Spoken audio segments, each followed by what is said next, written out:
This is the Adam of Agility. Welcome to our live session. So, what we've decided to do for this year, we're just going to be going live, and we're going to equally create some recorded content and post. But most of our content is going to be live because we want that interaction, we want engagement. We understand that in the beginning, it's not going to be the way we expect it to be because for some reason people have not be like we've not been so engaging, let me put it that way, and the whole of last year pretty much nothing was actually done, but we are assuring you that this year is going to be a whole lot better. So please just stay tuned and make sure you are activating the notification bell. Just make sure you click it on, that way whenever we come live you're going to be able to see our content and engage as well, because we want that interaction, and that's why we're trying to do more of the live session. And another thing with this interaction is we're going to be putting out our like a phone number in case you're watching the live and you want to contribute. You can definitely call that phone number and contribute. So I think that will go a long way into helping other folks that are interested in expressing themselves, and for other people who equally want to share their experiences. And one thing I want to say is this is a learning opportunity. We are learning every day. I, for one, I learn every blessed day. So our career is all about getting improvements, or it's an improvement path for us to get better. So the question for today is, what are your superpowers as an agilist? What are your superpowers as a scrum master? What are your superpowers as an agile practitioner? What are your superpowers as an agile coach? What are your superpowers? Now, when we talk about superpowers, what the interviewer is trying to get from you is for you to talk about your strengths. Superpowers is the same thing like your strengths. What are your strengths? It's the same thing like what are your successes, right? It's the same thing like why should we actually abandon the rest of the other candidates that we've been able to interview just to focus on you? What are you bringing to the table? So that is what the interviewer is trying to capture. So in this case, I have a couple of examples I can give. Actually, I'm just going to touch on just two regarding my superpowers. When you get into an interview as an agile practitioner, when you're being asked this question, please focus on key things that will actually sell you. Remember, this is an opportunity for you to get this job offer. Yes. And even if you don't get a job offer, it is perfectly okay.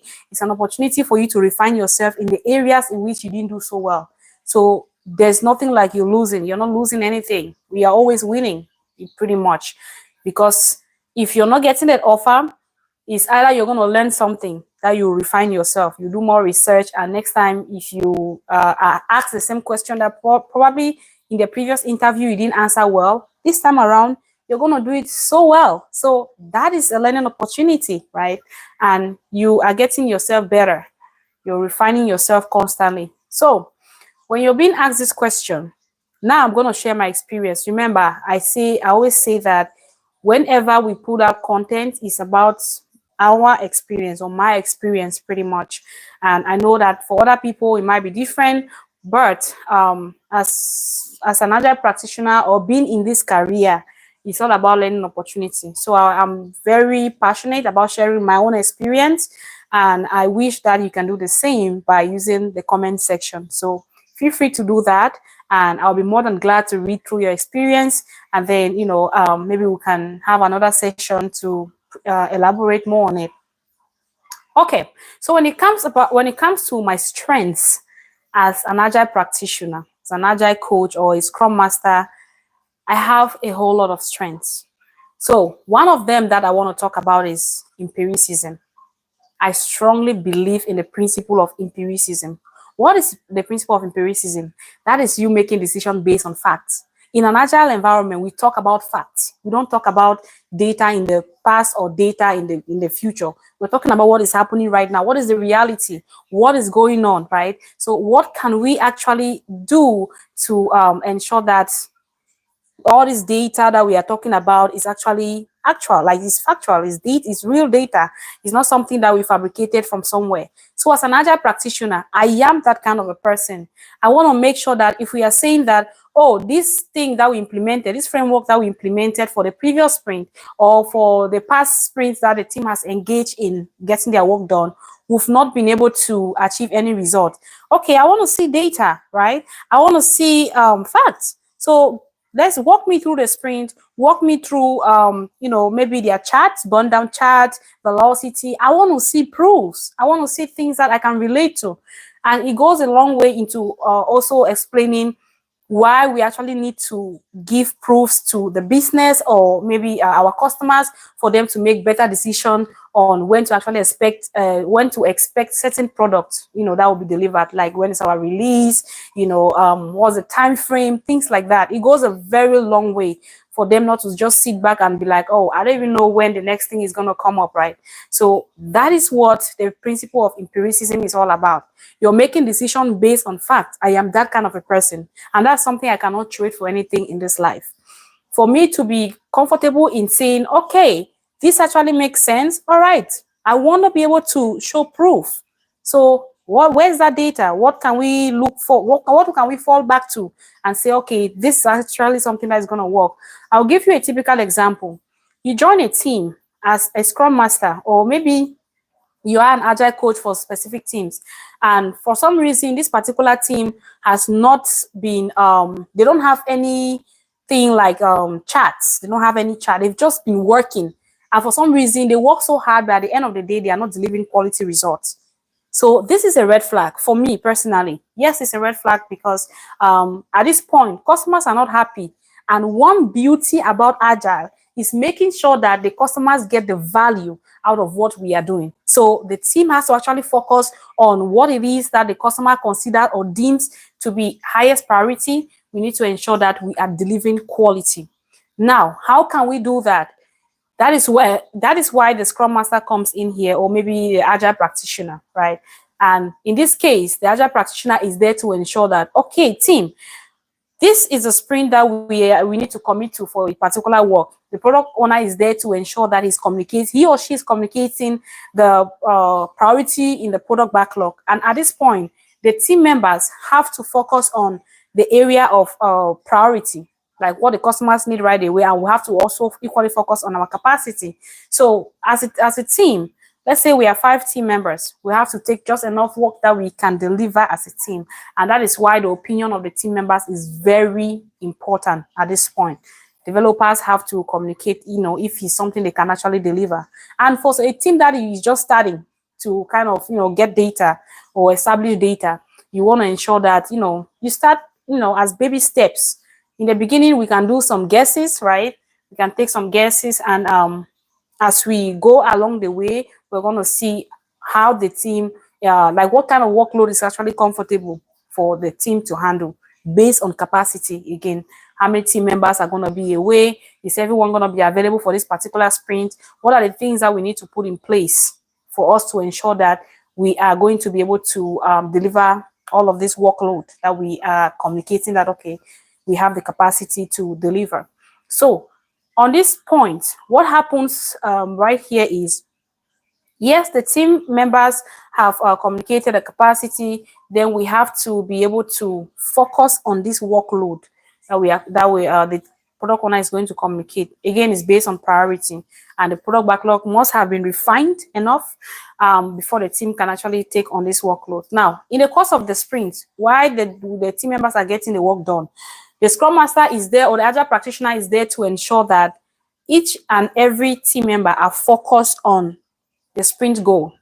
The sprint goal is pretty much a summary of the things that needs to be accomplished for the workload that the team has committed to for their sprint. So at this point, what happens is we want to be able to, as a team, the Scrum Master is there to ensure that the teams are shielded from any distraction whatsoever, be it internal or external, and that they are focused on the work. So the team member are not going to go back to the product backlog, because based on my experience, I had this scenario where team members, used to go back to the product backlog and pull in work while the sprint is ongoing. That was what I observed. It was my observation period, and I had to bring this up in retrospective for me to understand what was going on, and I handled it from there.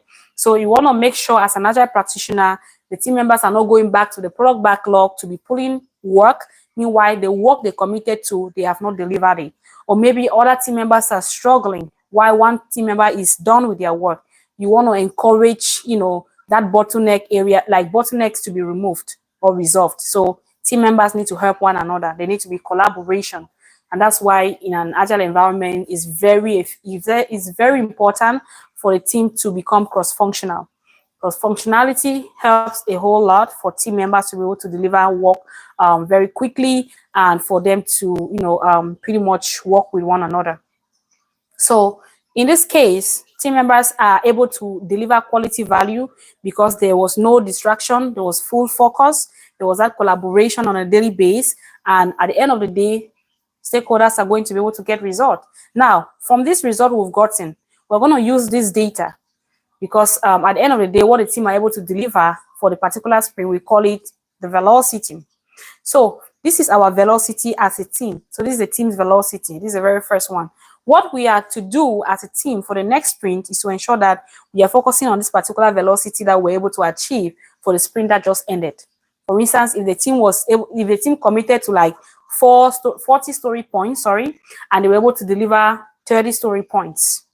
Okay, so how about next time they probably commit to 30 story points and see what they can deliver, or actually just commit to 35. Don't go to 40 because they committed to 40 and they were only able to deliver 30 and we had full capacity. So focus on that data. So I love empiricism because it is fact. It is not something that is outdated. It is a reality. So we focus on that, and this is the best way we can make decisions. So that is one of my superpowers, or that is one of my strengths. My second strength that I'm going to talk about is I have this excellent communication skills. What is this communication skill I'm talking about? So if I'm that kind of person that if I say I'm going to do something, I make sure I accomplish these things that I promised I'm going to deliver, or I promise I'm going to do. So I am very I keep to my words pretty much. Let me put it that way. And I'm someone that is extremely responsive. I am that kind of a person that when you reach out to me, be it a stakeholder, a team member, whoever, you reach out to me, be it through pings or messages or emails or even calls, I am making sure that I am being responsive. So I'm responding to, your request. Even if I don't have an answer to a particular question you ask me, I'll make sure I redirect you to someone that can actually be of help. So that is another strength that I have. And another thing that I have as a superpower or a strength is that I am a servant leader. So an agile practitioner, there's no way you can do without servant leadership. With my servant leadership, I go out of my way to empower my teams. I make them to uncover their full potential. I make them to understand that I trust them, I believe in them, and they are skillful enough to get a whole lot of things done than what they actually think. So I help them, to get out of their comfort zone and become the best version of themselves. So that is pretty much another superpower that I have. Another superpower that I have, this is actually the fourth, is actually being an active listener. So I listen attentively, because most of the times the way people listen, some people just listen to react, or they listen to judge, they listen to criticize. But I am that kind of a person that I listen with so much attentiveness, because I want to understand even the things you're not communicating. Things like your body language, things like your facial expression. I am there to read things like that. So that goes a long way for me to be able to capture areas of gaps that you might not be communicating. And what I do is to come up with action items in order to cover this gap or to close it. So those are my strengths, some of my strengths as an agile practitioner, or maybe a scrum master, an agile coach, that I possess pretty much. I have a whole lot of other superpowers, but for the sake of time, I'm gonna stop at these 4 that I mentioned. And just to reiterate the things I said, for my strengths, I have things like I believe in empiricism. I am a servant leader. I am an excellent communicator.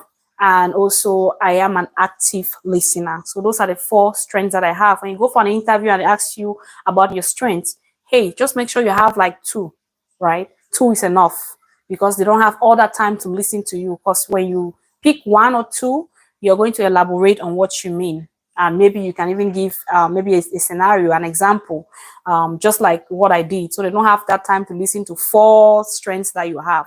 So thank you so very much for watching. And so I hope that, whenever you come across this video, it's definitely going to be of importance to you. And please, if you need any help, I am available.